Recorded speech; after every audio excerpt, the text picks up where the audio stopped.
Todd's got some papers here that aren't going to tell us much because what is this, jargon? Yeah, words, reading, left to right. It's a pretty small print. Yeah, it's got useful information in it, but you gotta read it here. Economic cost data from 1938, cost of living. Yes. But 38 is not really the year I'm looking for. I'm not as worried about 1938 because my economic world revolves around people that are still alive in that frame of reference. Yes. Because that's who's really got the leverage now. The older generation is, got the leverage and they're in control. And they don't necessarily understand and they're controlled. The struggle that Generation Z or whatever goes through. You see so many comment sections on articles where it's like boomers versus... Yeah, boomers versus millennials. It's always, you know what? The only thing's missing is hard work. Pull yourself up by your bootstraps and just work your way through college and, don't take on excessive debts that you don't need. Rule number 1, wear bootstraps so you got something to pull yourself up by, okay? That's By the way, there's no such thing as working your way through college now. Even if you go to an in-state school, the best you're going to do with your part-time job or somehow you finagle a full-time job, you're still only going to pay for your gas to that job and your books. Everything else, your rent, your food, your tuition, add it to the tab. $15,000 a year. Is it a semester? $15K for in-state? Good Lord, I think it's per year at Clemson. I feel like every 2 years you need to update your knowledge on that because that's how quick it rises, if not quicker. I just haven't really looked, but I was just blown away by the cost of college when I graduated high school versus the cost of college now, and it's just, I don't know, blows my mind. And it makes me wonder, it's like those degrees that you earn in college and the cost of not just time but money in order to obtain those degrees, are they actually used to be somewhat profitable on down the line in life as to landing you that job that's going to magically erase all that debt, or at least most of it? Optimistically speaking. Let me just say this. The reason I care about this topic is I've always been a piss on it, work, wherever I've worked. And I've proven myself in a lot of different industries as well. It hasn't amounted to a whole lot. Now, some of my friends have done a little better, and they've got decent jobs now. Most of them have a college degree.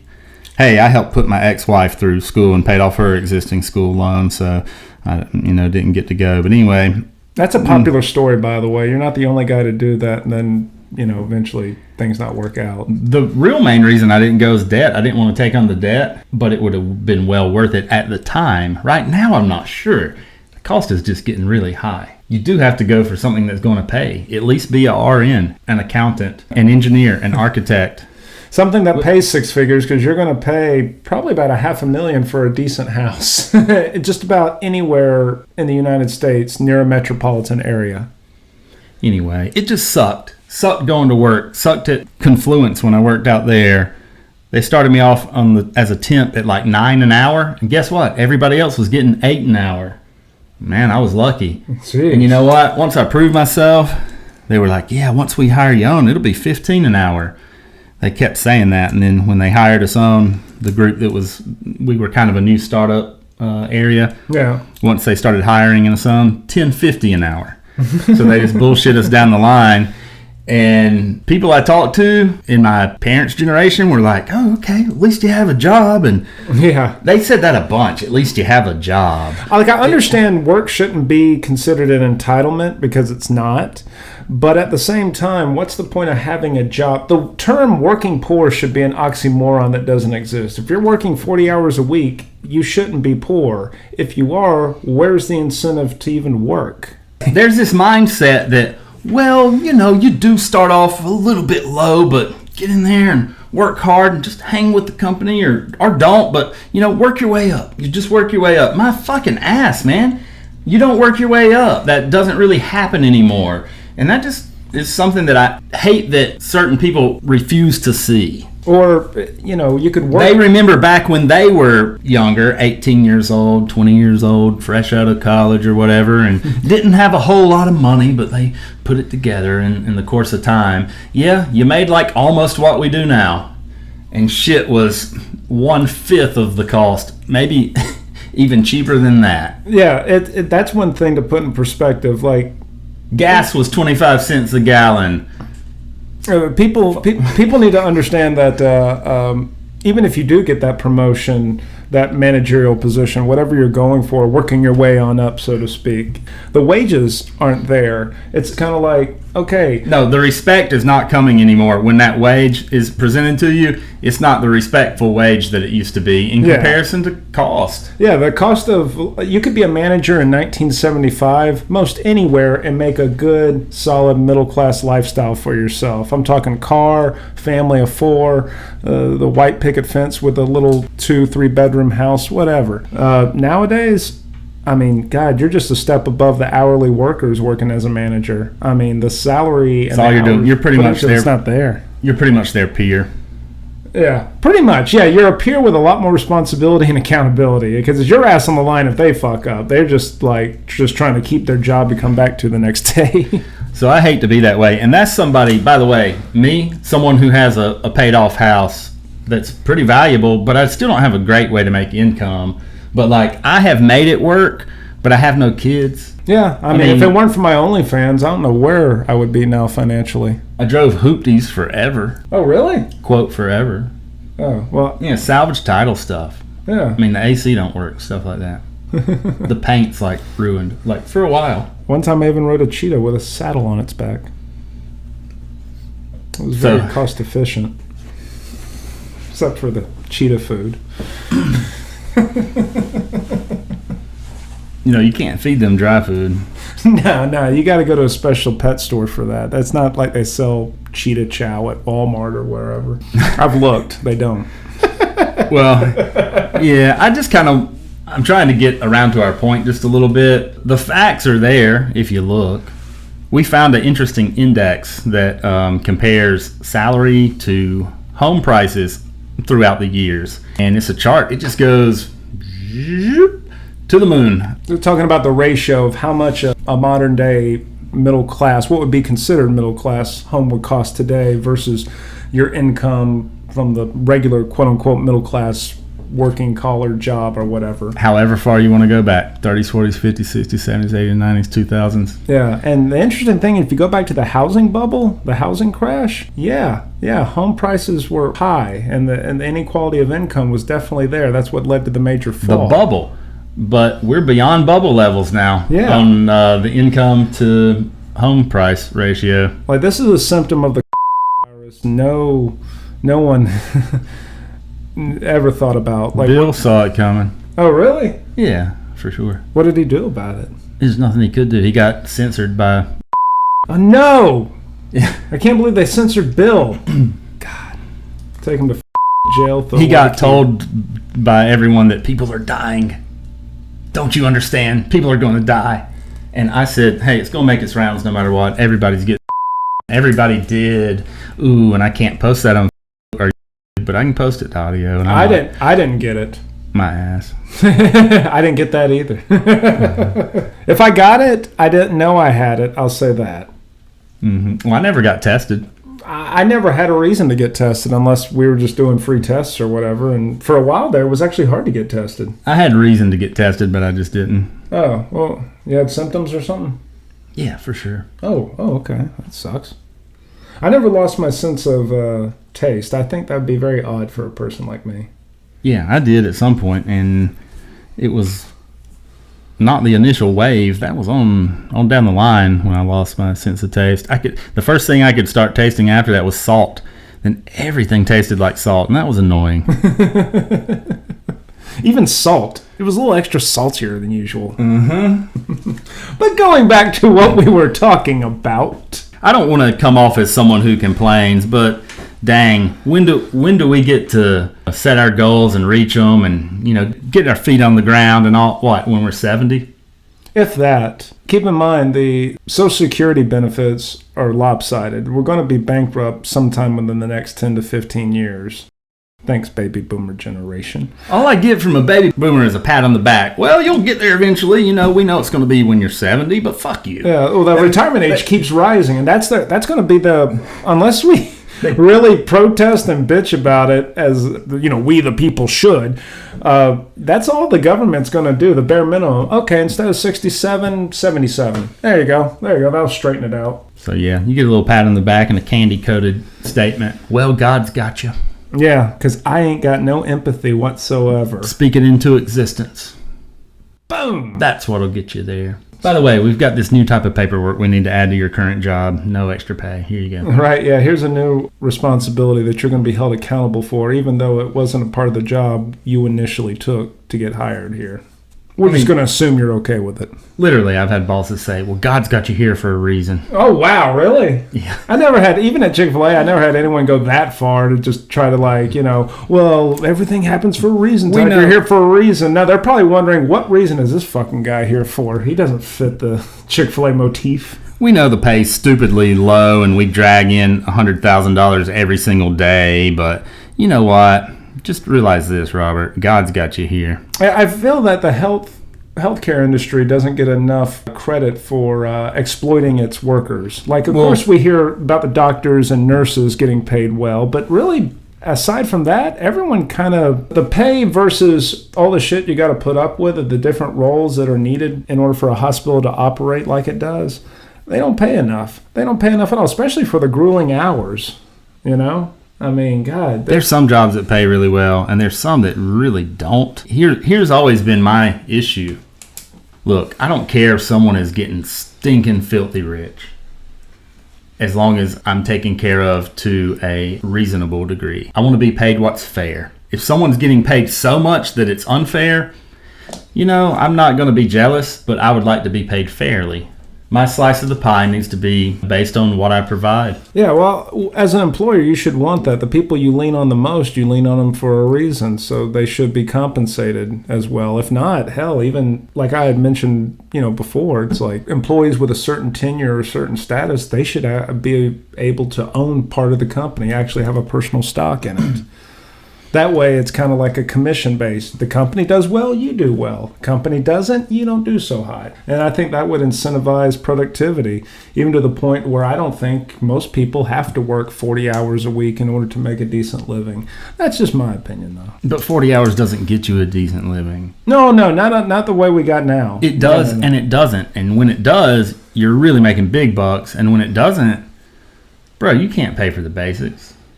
Housing, food, transportation. And people know this. This is why they're not having babies. That's people are now thinking, it's one thing to have a child. It's another thing to afford it. Do I want this new car or do I want a baby? Do I want a house or do I want a baby? Yeah, healthcare, utilities. Do I want a baby? Goodness. Well, do you? What, want a baby? Yeah. Sure. Yeah, I'll take a kid. Okay, I don't want one. I think I'd be a good father. I've been told by multiple people, even several women, which I really take their opinions a little bit higher than most guys on the issue. Yeah. But it's like, yeah, you'd make a good father, a good role model. It's kind of like the average worker now. I feel like the bar's set so low, just showing up on time and showing up consistently is now considered a high mark at most jobs. It's just like the same thing for being a good husband or a boyfriend. All you got to be is a little thoughtful and actually remember some of the stuff she says. I had an ex out in Vegas who wanted a kid so bad that I started to want one at that time. Oh, you got a little baby fever? I did, yeah. Based on her, it was like she was so, what do you call that? Your maternal instinct? Yeah. Hers was just exploding. I imagine with women, it's much more aggressive. You can imagine when I come around, that would really boost that. Oh, yeah. I mean, I feel like, oh, my God, I'm just sitting here next to you, man. There for a minute, I thought maybe it's a good idea. I kind of started to want one.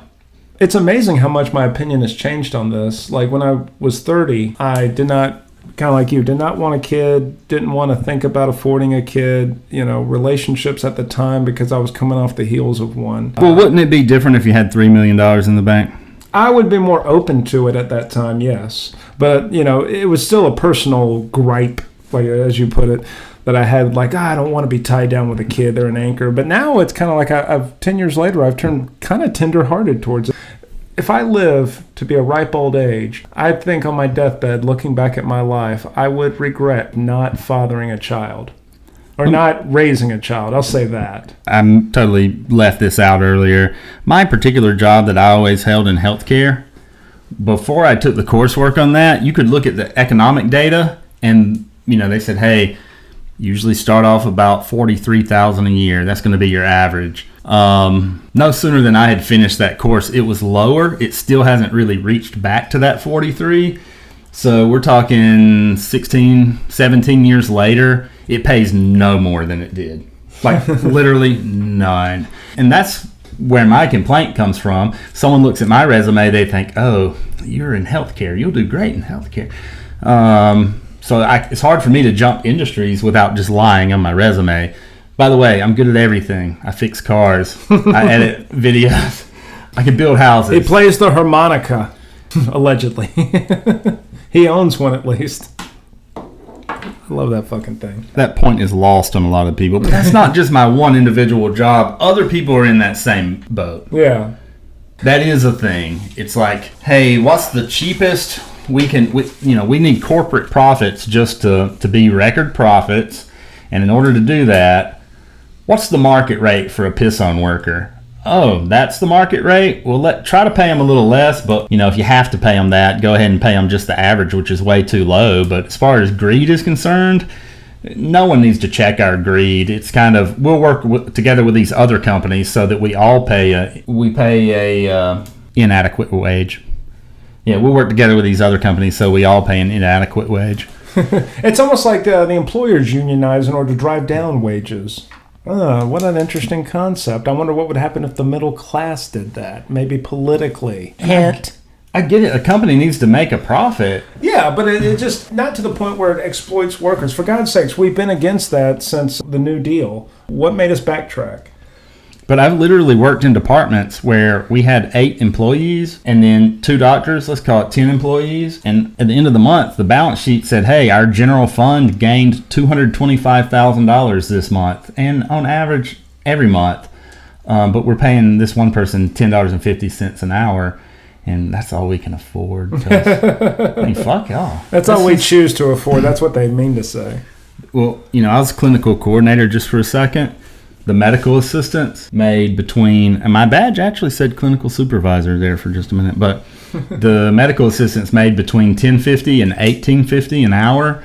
And the one that was paid $10.50 was just as good as the one that made $18.50. And I do mean that. And I can't believe that. People think, oh, health industry, you must be getting paid well, or at least the benefits are good. At least the benefits. Yeah. Hell no. The insurance that I got, and I was told that going into it, like, no matter what, you'll have great health coverage. I only had great health coverage at one employer, which was Memorial Hermann Hospital in Houston, and I was a CNA, the nurse's aide there, and they actually had some good plans and good coverage, and anywhere else I worked, it was like worse than all my friends that work in other industries, period.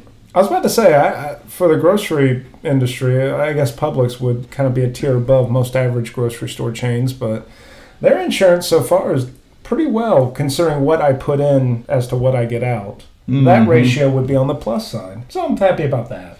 Then there's the thing of, well, if you're so valuable, go out and do something on your own. Oh, by the way, there's so much regulation now that really only a well-established company could even afford to get set up and navigate through all that regulation. So the whole thing of, well, if you're so good, start your own company. It might not be that easy. Well, something you're really good at, you may not be able to start a company doing that. Not only because you need a business location or whatever, but I'm talking about the red tape is hard to get through, the licensing. Or the contracts are already in place for your territory for the type of service you could provide. So how can you provide that service? It's all contracted in. Hey, I'm a small guy. Tell you what, why don't y'all throw y'all's contracts away on my behalf and give me a chance? Oh, yeah, we'd love to do that. I always wondered, where's the end of this paradox of like, people need experience, but in order to have experience, someone has to take a chance on you, but no one's willing to take a chance on someone who has no experience. That's the thing, but once you have experience, I'm telling you, experience don't get you very far nowadays. I guess not compared to... I'm serious as shit. Because it's HR that's determining your worth, not the section manager. Oh, definitely. When you're coming in with a bunch of experience, it's HR, man. They don't know what's going on. That's one thing I do not miss about working for a giant corporation like... Fuck HR. Yeah, well, I mean, it's just an algorithm that... I can do their job and their boss's job effectively and efficiently. They couldn't do my job. Put that in your pipe and smoke it. Do it. Take a couple extra big tokes. I don't miss that. I feel like they reduce your worth down to just whatever their algorithm that some little independent think tank inside the company came up with in order to make them more profitable. Well, they're too big too, and so there's not a whole lot of competition you can go to. If you're going to live here, you've dug your heels in and you said, well, I'm living in the upstate of South Carolina, they can kind of print you out a salary and you just going to have to deal with it. There's not enough competition unless you're willing to move. And not everybody can move. Yeah, I was about to say, especially if you have a family. With these house prices, God, you got to have your ducks in a row here if you're going to move unscathed. Like, I could see a lot of financial snags and something like that, especially if you're moving across the country. There's just no end to this housing. In my opinion, it's like an invisible crisis. The way the housing market's gotten out of control, and owning a home was always the epicenter of the American dream. Yeah, but the term house poor, now everybody's house poor. When I say everybody, most people. You're talking about people who buy a house that they're a slave to the house because it is so freaking expensive. Yeah, they got lawn chairs in the It's traumatic. It's traumatic level what they have to go through just to pay that payment and do the maintenance. And yeah, they're an absolute slave to the house to the point they can't even enjoy it. And that was always, or at some point, that was a terminology that came up, house poor. Well, now it's hard not to be house poor. Not everybody is, but it used to be the exception, not the rule. Now it's the rule. You're going to be house poor if you want a house. It's maybe still not a bad idea because it is an appreciating asset. And even if it doesn't appreciate too much, it's still like an invisible savings account as you build that equity. It's not a bad idea to buy if you can stay in that one location, but you're going to be house poor, probably. Yeah, it's almost like buying a home now is now looked at as downward mobility. Like, yeah, you do have a good asset that would appreciate over time, but what you're making versus how much it's already appreciating what you're paying right now, it's just your life is...